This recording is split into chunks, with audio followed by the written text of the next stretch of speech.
and religion, science without religion and religion without science. These two phrases indicate or imply that science and religion are two different aspects, and there is a dichotomy between science and religion. There is a famous saying that religion begins where science ends. And when you equate religion with the Abrahamic religions and science with modern science, this notion seems to be fair, because science deals with the materialistic and perceivable entities, and it uses experimental results as a means of knowing. Whereas in religion, especially the Abrahamic religions, deals with abstract entities such as God and angels, whom perceivably it is perceived that you cannot perceive God. And the means of knowing is through a revelation of a prophet, and that needs to be believed. That means for the common man to understand religion, the means is through faith. Now, this notion gets disrupted through the Maharshi Samskriti. Over a period of time, especially the past few decades, several scientific investigations have been conducted into how the Maharshi Samskriti practices are scientific in nature. So if we can consolidate or categorize those scientific investigations, some of them tend to be speculative. Now, somebody will say, somebody will go through the description of wars in Mahabharata, and they will claim that during the Mahabharata times we had nuclear technology, nuclear bombs, and that is science, they will say. And some other people, they look at the statue of or a form of Ganapati, and they will claim that plastic surgery existed at that time. These are speculative. There is no experimental basis to make such claims. However, there is another category of scientific validations which are well-founded and based on experiments. I have listed only few examples here. It could be validation of the scientific value of or benefits of certain herbs such as turmeric, neem, or tulsi, which is basil. Or it could be verifying the benefits of practices such as yoga, pranayama, and so on. And there are many such practices. People can validate the benefits of homa or yajna, and there are so many aspects that are subject to scientific validation. And just to illustrate one example, the rigor of scientific validation. There are thousands of such experiments, but one such experiment as a sample is experiment conducted on the benefit of meditation. How they do it? Before a meditator sits for meditation, they collect the blood samples and measure the hormone levels present in the blood.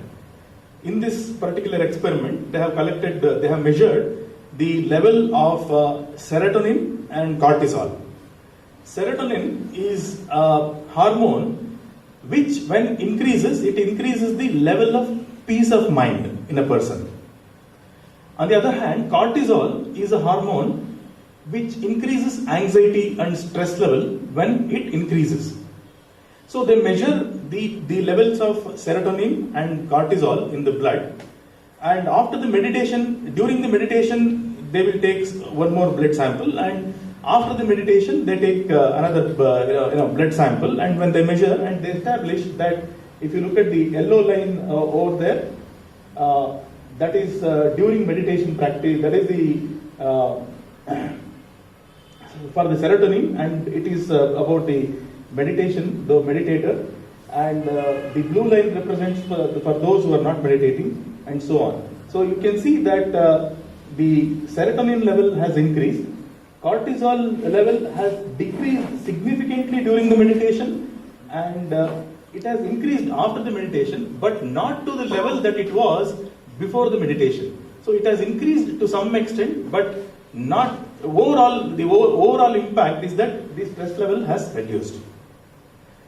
Now, like this, there are thousands of experiments that have been done. For example, on Tulsi, they say if Tulsi has a lot of health benefits and it has antiseptic nature and so on.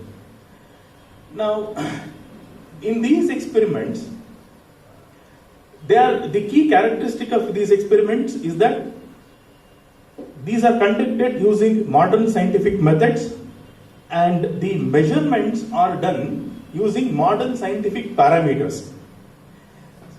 Okay, so for example, the hormone level in blood is a modern scientific parameter. Now, similarly, brain waves are measured, so they are also modern scientific parameters. So, in some experiments, they measure blood pressure, tension in the nerves, and so on. So, all these are modern scientific parameters using which certain scientific nature of ancient practices are validated. Now, the key question now is, does proving of the scientific nature of the ancient practices reveal what that science actually is? What is the science using which the rishis invented those practices in the first place? What is the science using which the rishis validated those practices? So, our modern scientific investigation, while welcome, does not reveal the actual science used by the rishis. So, secondly, the modern scientific experiments have a limitation in that they don't throw much light on the divine nature of some of the entities and practices involved in the Maharshi Samskriti. For instance, about Tulsi, we say Tulsi is a Devata. Okay. So Tulsi has, apart from antiseptic and medicinal characteristics, Tulsi has certain divine characteristics. Now, can we measure that scientifically? That is a key question. Alright? So, in modern science, we don't have any parameters that describes divinity. Right? So, if I ask a question, why is Tulsi considered divine, whereas another similar plant, which can be equally good from a medicinal value, not considered so divine?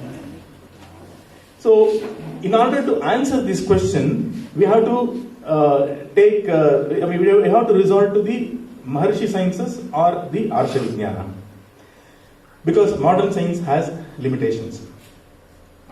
Now, when we come to the Maharshi science or Arsha Vijnana, so there are so many practices that constitute the Maharshi Samskriti.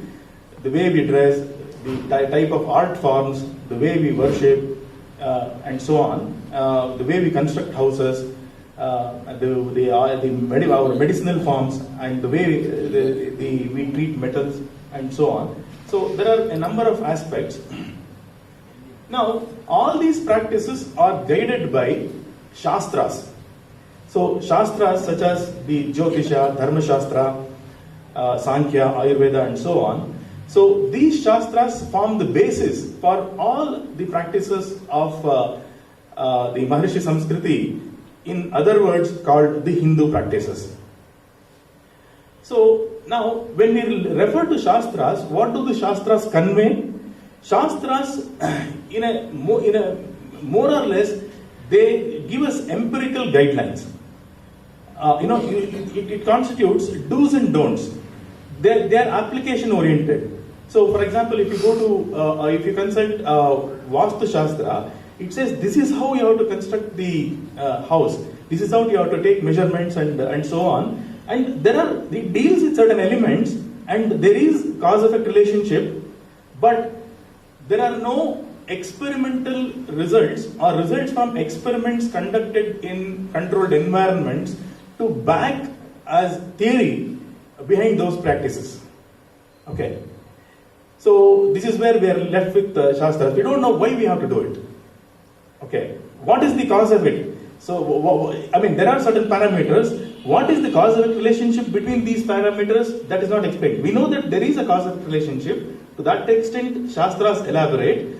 But what that cause-effect relationship is, the how of it, the what of it is known, but the how of it is not that well documented. So it brings us a question as to these Shastras, do they really qualify to be a science? Now, that rigor is what we have to see. So let's look at what that rigor is through the lens of the modern science. Now, modern science has methods.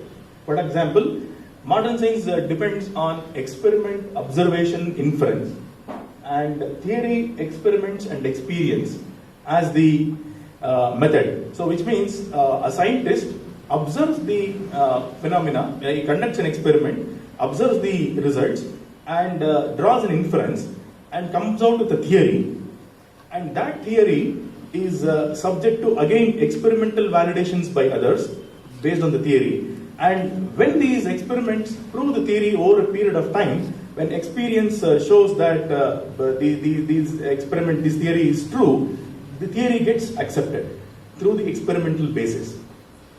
And it has a foundational body. For example, most people familiar with science know that the science deals with matter and energy, which is physical.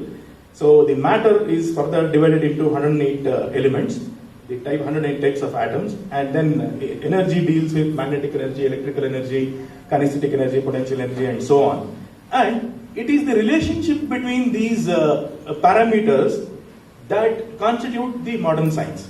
So that means there is a foundation. There is a foundational body of knowledge which holds the modern science together, right? So when I say experiment and observation, I have to observe certain parameters. So those parameters are well defined. They are a common body of knowledge. So, for example, let's look at the role of 108 elements. Now, this is just one molecular structure of a medicine. For example, this is taken from a Nature magazine.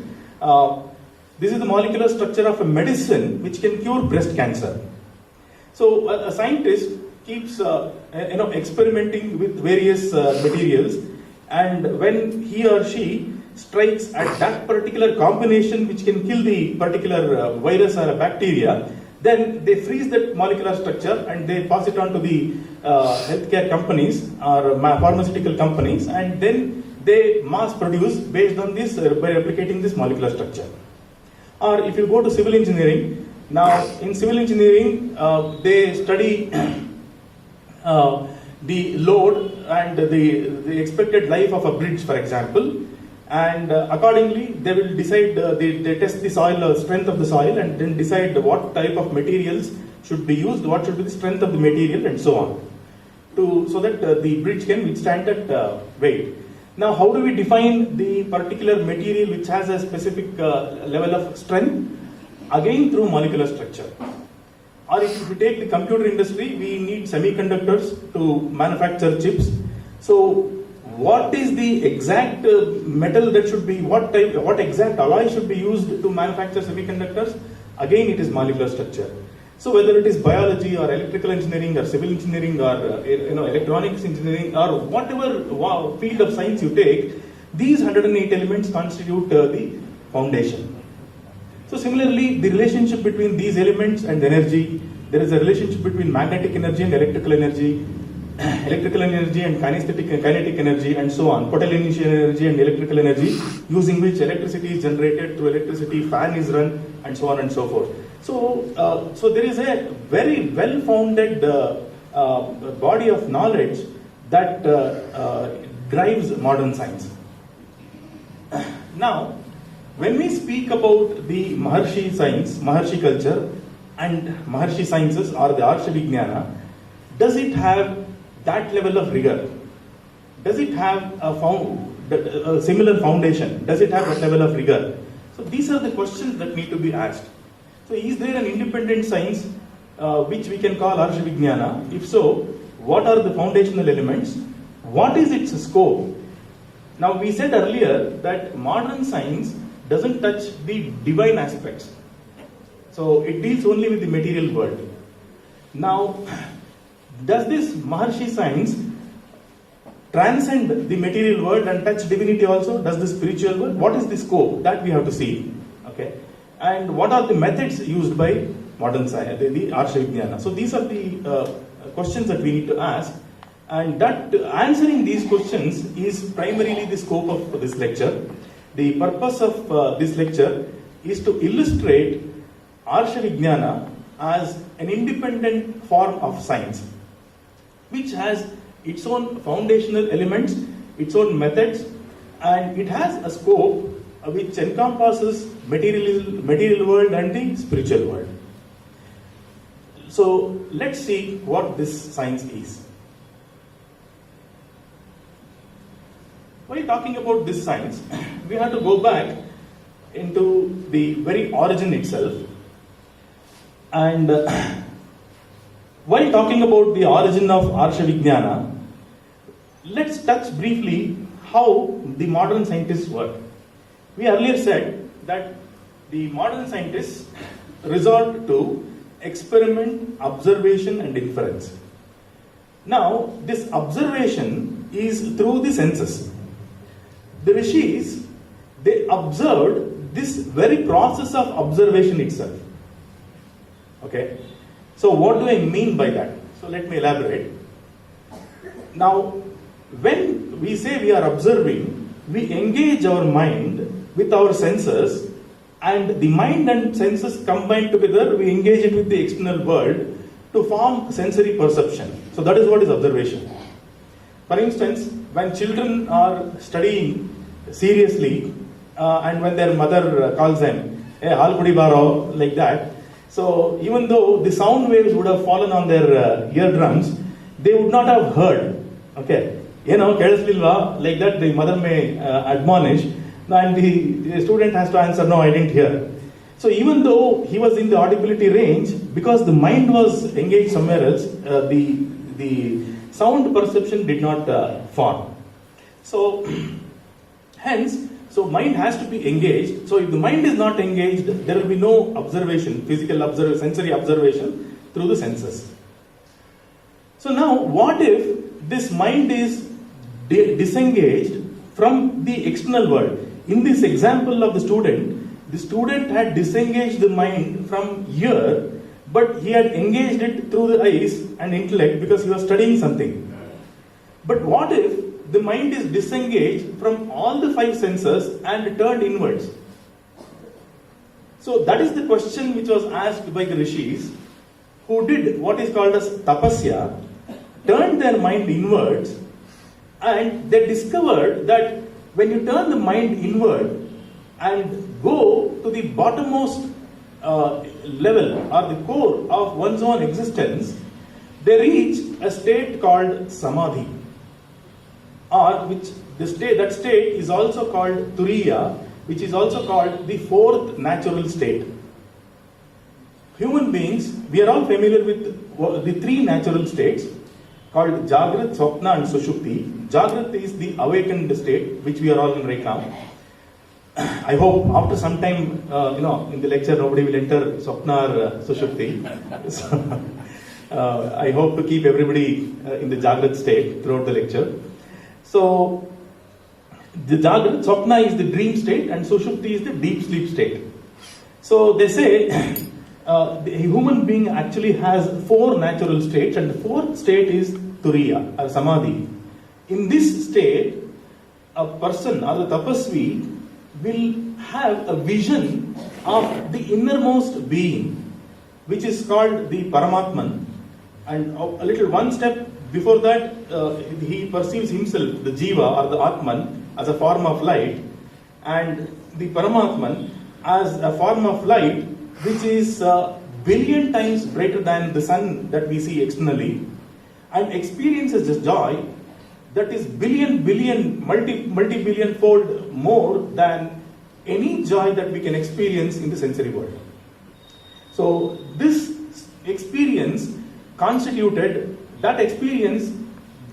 motivated the rishis to discover ways and means so that any common man can perform tapasya and experience that highest level of bliss, and also lead a life which is in harmony, in alignment with this state of samadhi, this state of bliss. So that is the origin of modern science. Sorry, the Maharshi science. Now, in our case, we are lucky to study the Maharshi Samskriti under yogi, Gnani Vijnani by name Sriranga Mahaguru. Sriranga Mahaguru lived just in the previous century, almost during our times, during the times of many of you who are here. He is a person who is a yogi who had this experience of samadhi and turiya, and hence he is called a Gnani. But not only that, he also had extreme control, unbelievable level of control over his faculties. And hence, he could study the concept of the state of samadhi and the yoga and the entire human system in a methodical manner. Now, to explain this further, let me illustrate the process of sleep.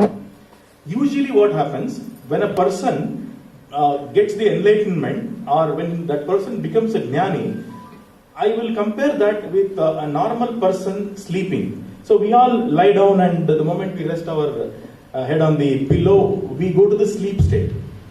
However, we may not have enough control on our system so that we stop at each stage of sleep and observe our condition and come to certain conclusions and register it in our brain, and so that later on when we are awakened, when we wake up, we can relate that back and establish a science of sleep. So we don't have that level of control. A similar aspect happens in yoga also. A person can become a jnani, but then not every jnani can stop at each level of attaining jnana and make observations, register in the brain, come back and reveal that. So Sriranga Mahaguru had such tremendous control. Just to illustrate one example, he was teaching Nadi Vijnana to his disciples, and in the modern environment, we don't have circumstances which was available to the rishis to impart the Nadi Vijnana. So he simulated the typhoid condition. So he wanted to teach his disciple how does the Nadi, I will come to what constitutes Nadi a little later in the lecture, how does typhoid condition look in the Nadis? Okay, and for that, there is no outside means available. He simulated that condition in the Nadi and instructed the disciple, take a look at take a reading of the Nadis soon, do it soon, and he warned, because if I allow that condition to prevail for a certain time, then I will really get typhoid. So if it has to be a temporary condition, you have to take the readings very fast. So that is the level of control which he had, and he based on these scientific the explorations that he did, he has illustrated many theories of the Arsha Vijnana, Maharshi Samskriti, on an experimental basis. So what some of those experiments are, we will see in the later part of the lecture. So it is based on the insights provided by this noble Jnani, and the study of the existing Shastras, which is a gift from the Rishis, that I am trying to put together what I would claim to call an independent form of science. Now, we said the Rishis had enlightenment or jnana, and they reached the source and substratum of our existence. And from there, while coming out, they also noted how the universe has evolved, and they have given us the theories. The Rishis also were the Jnani and Vijnanis, like what we described here. So there were hundreds of them once upon a time, and it is due to their grace that we have so much of science existing today. So much of Maharshi science existing today. So they have given us a theory about how the universe has evolved. So how the universe has evolved, what the universe is, and what the universe is made up of. Observing this is one aspect of studying Maharshi Samskriti, and the second part is the understanding the functioning of various elements within this universe. So let's look at the first part, what this universe is. They say before there was a Srishti, before there was a universe, there was Parabrahma, or whom we call God, all alone. So he developed a desire that he should become many. We cannot even say he, because in that state, that entity, the Paramatman, Parabrahma, is addressed through a neutral gender. So we should say it. So it developed a desire to become many. So it split itself into two. So what was resident inside, it put it out. So which means that there is an entity called Prakriti or Yogamaya which was inside. It was put out by this Parabrahma. And that Parabrahma took a step forward to go through the process of, to initiate creation. So when that Parabrahma takes a step forward, it is called now Parama Purusha, it becomes a he. And the Yogamaya which came out of Parabrahma is the Prakriti which has expanded and it has become the universe. Okay.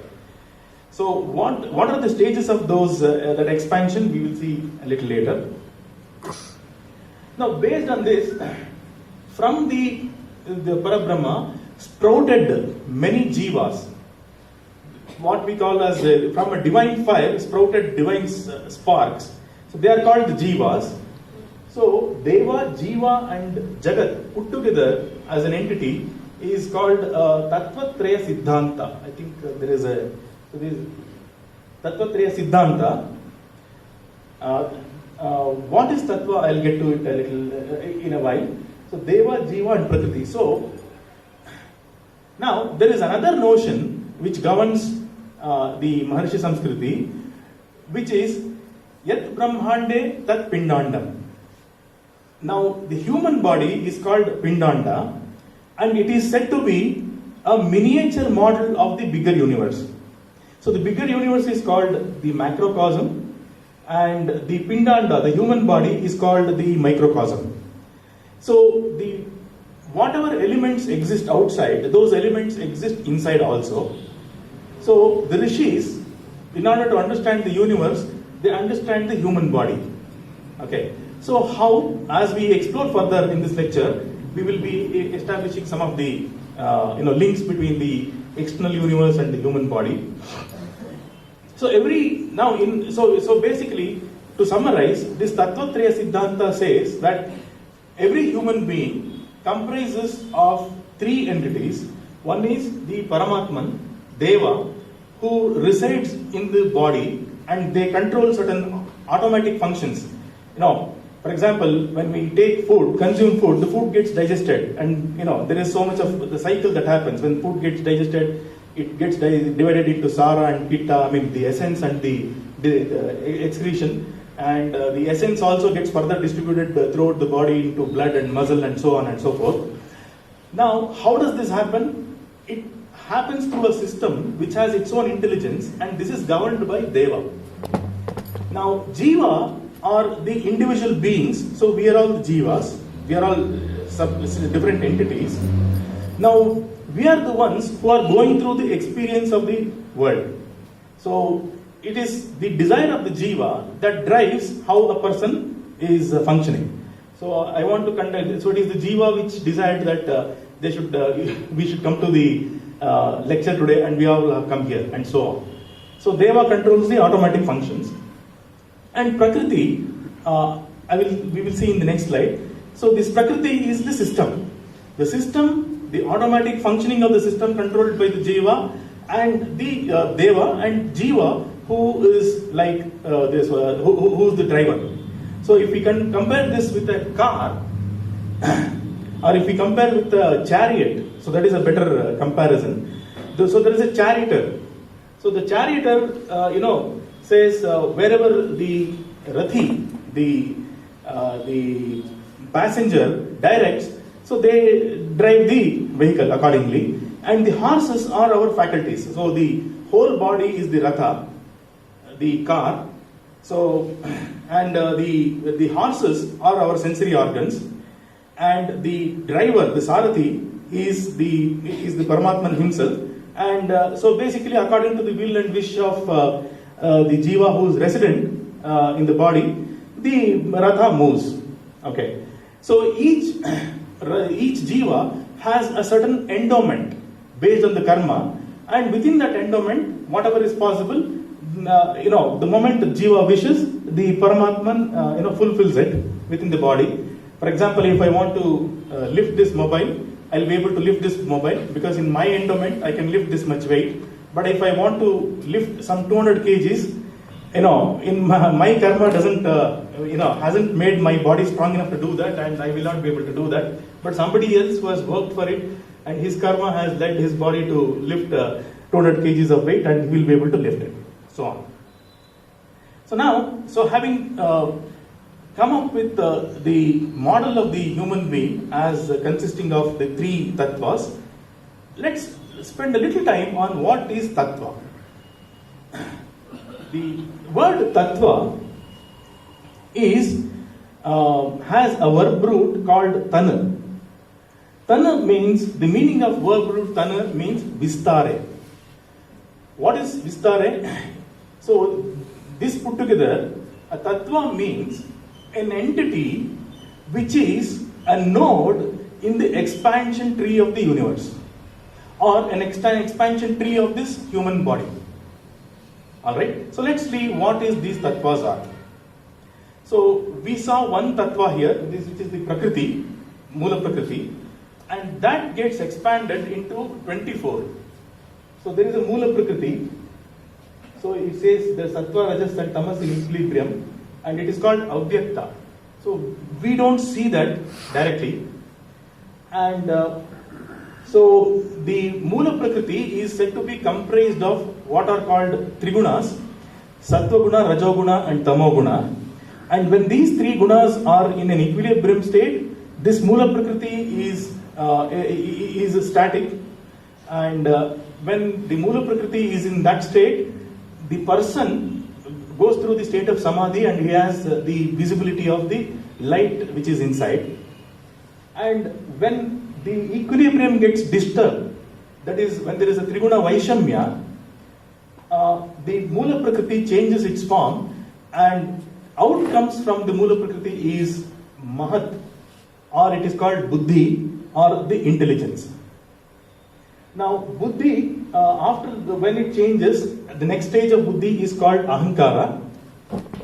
Ahankara, from the Ahankara comes, the Ahankara again gets divided into Sattvika Ahankara, Rajasa Ahankara and Tamasa Ahankara. From the Sattvika Ahankara comes, out comes the Manas or the mind. And from mind comes, from mind and what are called 10 organs, sensory organs. 5 Jnanendriyas and 5 Karmendriyas. So the 5 Jnanendriyas, ears, eyes, tongue, nose and skin, and the Karmendriyas are mouth, which is responsible for walk, that is the talking, arms, legs, excretory function and reproductive function. So then, from the Tamasika Ahankara comes the Tanmatras, sound, touch, form, taste and smell, and from that comes the what are called the Panchabhutas, the Akasha or space, Vayu or air, Agni or Tejas or fire, and up or water, and then Prithvi or earth. Now, these are all not abstract or imaginary entities. The Shastras describe precisely what each one of them is. For example, if we take the mind, Manas, Ahankara and Buddhi, we say Sankalpa Vikalpatmaka Manaha. So when our inner faculties are in a wavery state, is it that or this, should I do this or that? So when it is in a wavery condition, it is called Manas. adhyavasatmakaha buddhihi. So when there is a particular decision, when the mind is decided that this is what it is, okay, this is how it will be. So then in that state it is called buddhi. So similarly, ahankara is that state where a person feels about himself. Right? So for example, now we may feel that I will do something. So when we say I, it refers to a specific point in the body and it refers to a specific feeling. That feeling itself is not the real I, because that jiva is the I, but this is a representation in the mind of that jiva. Okay. So they say to feel ahankara, they say you should stand in front of a mirror for 5 minutes, just do nothing, just stand in front of a mirror and keep seeing yourself, and after some 5 minutes there is a feeling that will start playing out. That aspect, that energy, that feeling is called ahankara.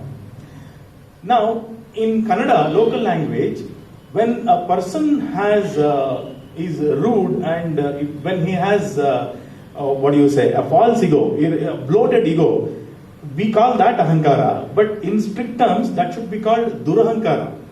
When a person feels very proud about himself more than what he actually deserves, so that time it becomes a durahankara. Ahankara is there for everybody. It is a natural element, so it should be there. Otherwise we cannot even say I will eat, I will sleep, I will help. Nothing we can do. So that feeling of I is ahankara, which is natural. Okay, that is called ego. So these 24 elements, so can constitute the 24 tattvas.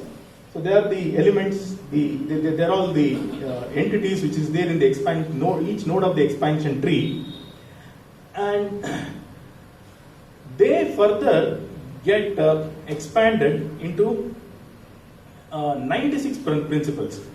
Okay. For example, there is a rasa, that is the up tattva, which results in the shadrasas. So in our family, know how we would have encountered the rasas, which is sweet, sour, salty, and so on.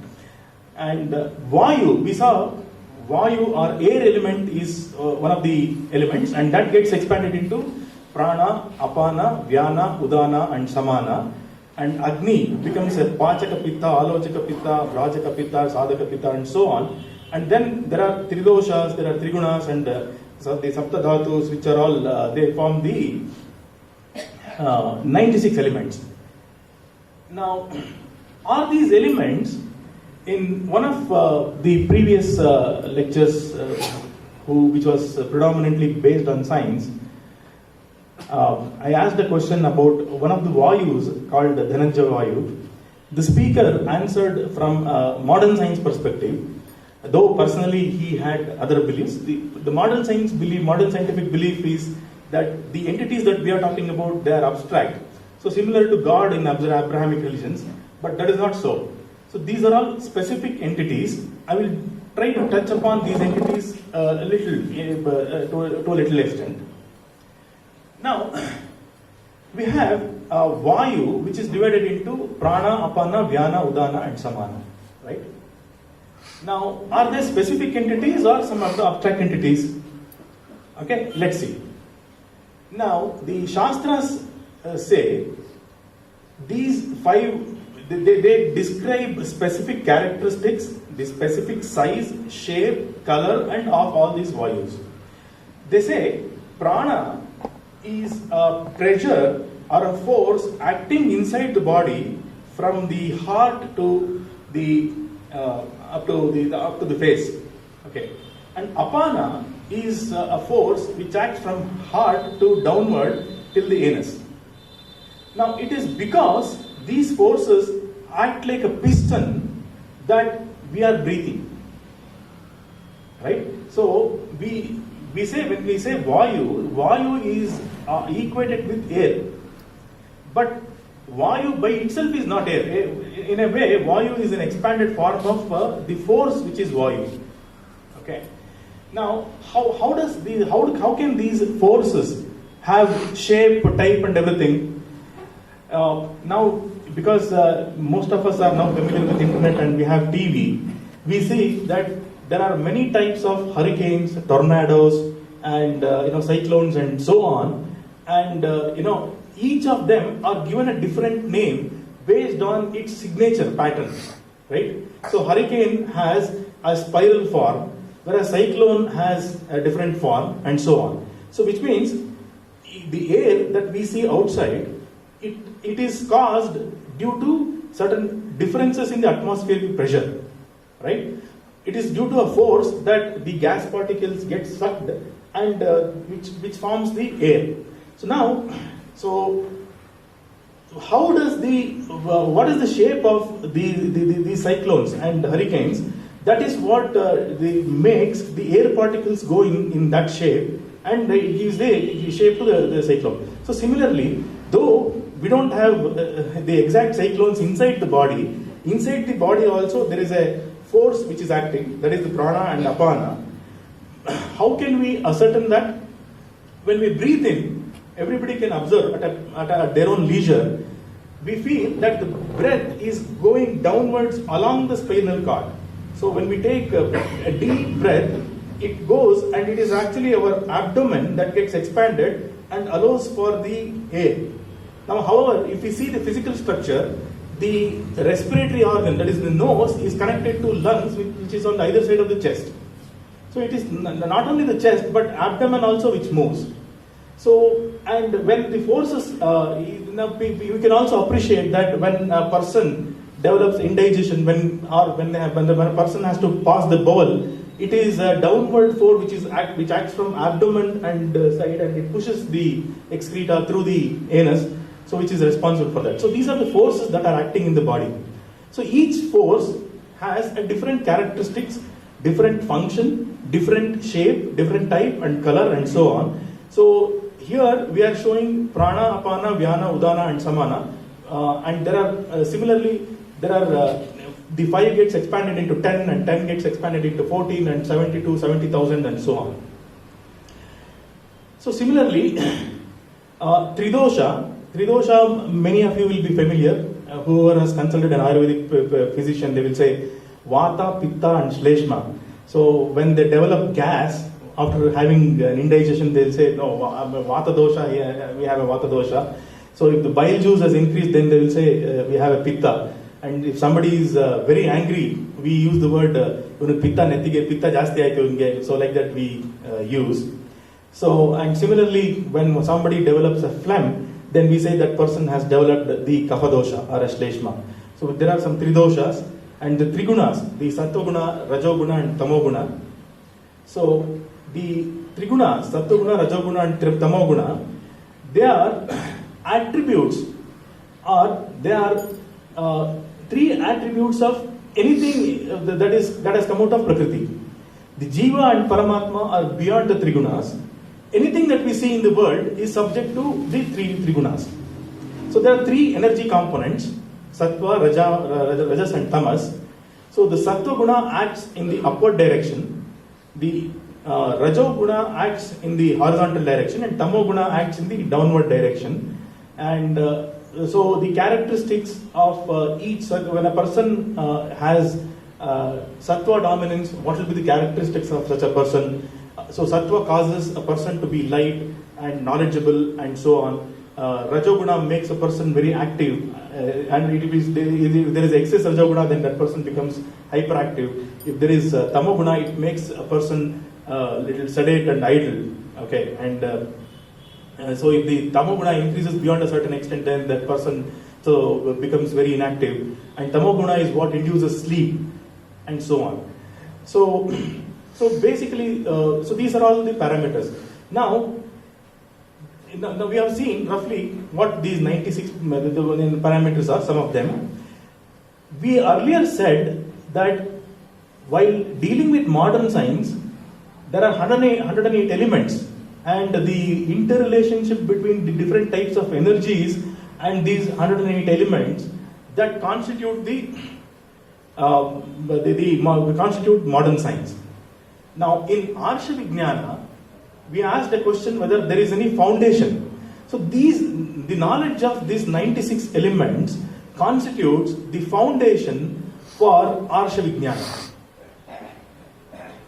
So, whatever aspect of Arsha Vijnana we consider, whether we consider Jyotisha, as we will see in the coming slide, they are based on the planetary effect on the Saptadhatus and so on. So, when we consider Ayurveda, Ayurveda considers the effect of Tridoshas on Saptadhatus and accordingly proceeds with the diagnosis and treatment. So, whether we deal with yoga, yoga deals with Triguna and their effect on the mind, and so on. Even the darshana, such as Vedanta Darshana, Bauddha Darshana, Jaina Darshana, and so on, they deal with, they describe their darshana based on these tattvas. So, for example, there is a Charvaka Darshana. So, Charvaka Darshana says, out of these 24 tattvas, which we saw in the previous slide, we accept only 4. Prithvi, Ap, Tejas, and Vayu. We don't even accept Akasha. So, this forms the basis for dealing with everything about the Maharshi culture. Apart from that, there are certain other classifications. For example, they say human body consists of the 3 nadis and Shat chakras. The 3 nadis are Ida, Pingala, and Sushumna. There is a relationship between the nadis and the Trigunas, which I will come to a little later. And there are Shat chakras, starting from Mooladhara, and if we include the Sahasrara chakra, then there are 7 chakras, and so on. And this whole existence is divided into 3 folds. One is the Sthula, or the gross or the coarse form. So, out of the 24 elements that we saw, the Panchabhutas, the Prithvi, Ap, Tejas, Vayu, and Akasha, constitutes the physical world, materialistic world. So, we saw earlier, we discussed earlier about modern science and said that it deals with the materialistic world. And what we mean by materialistic world, it is made up of the Panchabhutas. Now, there is a subtle realm, which is all the Indriyas and Tanmatras and the Antakarana Chatushtaya called Manas, Buddhi, Ahankara, and Avyakta. They constitute the Sukshma or the subtle realm. So, this is what we call the Sthula or the gross form is called the Adibhautika Kshetra or the physical realm. And the next one is subtle realm, it is called Adidaivika. So, this is where all the Devatas function. So, when we say, so all we had the remainder from Panchabhuta and above till about Antakarana Chatushtaya, we have Pancha Gnanendriyas, the 5 sensory, 5 rotary, 5 motor organs and 5 sensory organs, the Gnanendriyas. Now, for example, each of these organs, they have a physical part of it, which is Panchabhuta. For example, eye has a certain physical presence that is made up of Panchabhutas, but there is a certain energy which is controlling the functioning of the eye. That is called the Indriya. That is subtle. Okay. And Manas is subtle. Buddhi is subtle. So, which we cannot directly perceive through eye or ear. Okay. So, these subtle entities constitute the Sukshma or the Daivika Kshetra. Jiva and Paramatma, Deva, they constitute the Para realm or the Adhyatmika Kshetra or the spiritual plane. So, this is how the universe is made up of. So, now so far, what we saw is Maharshi view of the universe.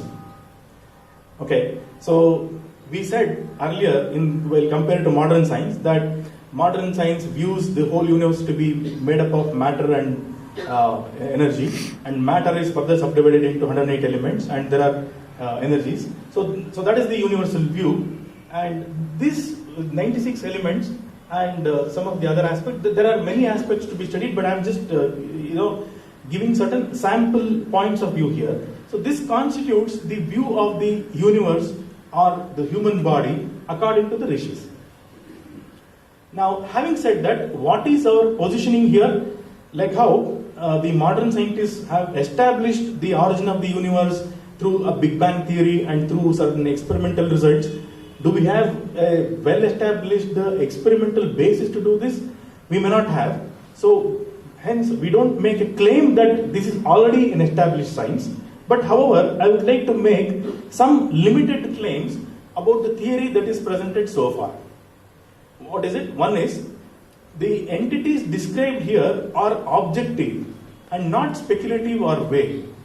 For instance, in certain Abrahamic religions, when they say whether you can see God, then they will say, no, you cannot see God, only the prophet can see. So what is God? No, we don't know. So they don't give a very specific answer. However, in the Maharshi Samskriti, God is a very specific, well-defined entity. God is a form of light who can be experienced directly. Okay, so it is subject to not experimental verification, but experiential verification. So various rishis and even the historical persons, such as the acharyas, the Shankaracharya, Ramanujacharya, and so on, until the later Mahatmas, the Ramakrishna Paramahamsa, Ramana Maharshi, all these noble people have had that experience of Samadhi state or the Turiya state, where they have had a direct vision of the light which is billion times brighter than the sun. So when we talk about God, it is that entity, it is that luminous entity that we are talking about, and not something abstract or vague. Okay, and there are certain external verifications that are possible. When a person is in the Samadhi state, they define what are called lakshanas. Okay, that person's body, what is the condition of that person's body, what is the condition of that person's mind, and so on. And that can be verified by outside, even people who who have not experienced the state of Samadhi. And so though it is not established through science. So as part of this lecture, we present this as a basis which is subject, it has the potential to be subject to experimental validation, but at the same time, it is not simply vague. Okay, so sort of a partial, it is partially, I would say, scientific. So the next aspect is, what is the relationship among the elements? So we have seen the model of the universe, and now we have to look at the relationship between various elements of universe. The very first aspect of modeling the universe around the parameters that we saw, or the entities, is one, from a yoga view. Yoga says yogaha chittavritti nirodha, which means that state of samadhi is defined by yoga as a state where the chitta, which is called the avyakta earlier, so has no vrittis. That means there are no thought waves in the mind. So when the thought wave gets reduced to zero in the mind, a person develops a vision inside. A person gets enlightened. Now, according to Sankhya, when the trigunas, the sattoguna, rajoguna, and tamoguna are in a balance, then it leads to a samadhi state. And when there is a vaishamya, when the proportion gets disturbed, it leads to srishti, or the expansion. And so, similarly, Ayurveda says balance among the three doshas, the vata, pitta, and shleshma, leads to health, and vaishamya, a disproportionate configuration among the three doshas, vata, pitta, and shleshma, leads to disease. Now, so as you will see, what earlier seemed abstract now is getting defined through the parameters, the relationship between the parameters. Now, if we go deeper into the Shastras, we get numerical combinations also. So, for example, some people say that the three doshas has to be in a proportion ratio of 4:2:1, and so on. So, but for this introductory lecture, I will keep that level of rigor outside the scope.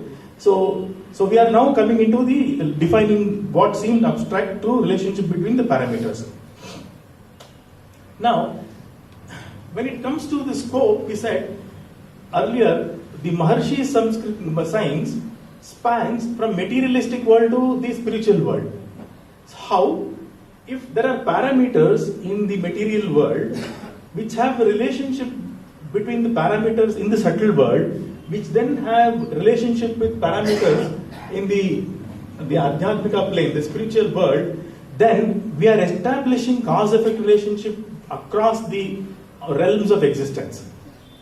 So what are they? This is especially one insight provided by Sriranga Mahaguru. Now, in the para, or the spiritual plane, the Adhyatmika plane, the functioning of the body is controlled by Deva in three forms.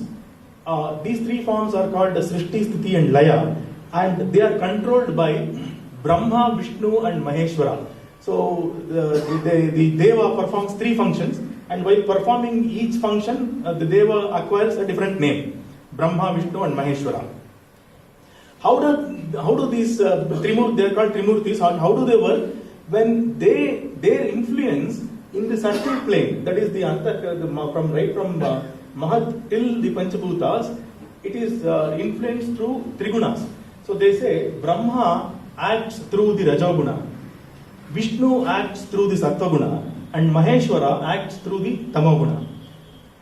And these in turn, in the body, so in the physical plane, they alter the Tridoshas.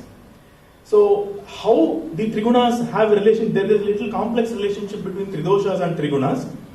For example, the Shleshma Dhatu, the Shleshma Dosha, that is the Kapha, when it gets, when it becomes excess, it causes tamas. But when it is in a certain proportionate state, but when it is in balance, it increases Sattvaguna.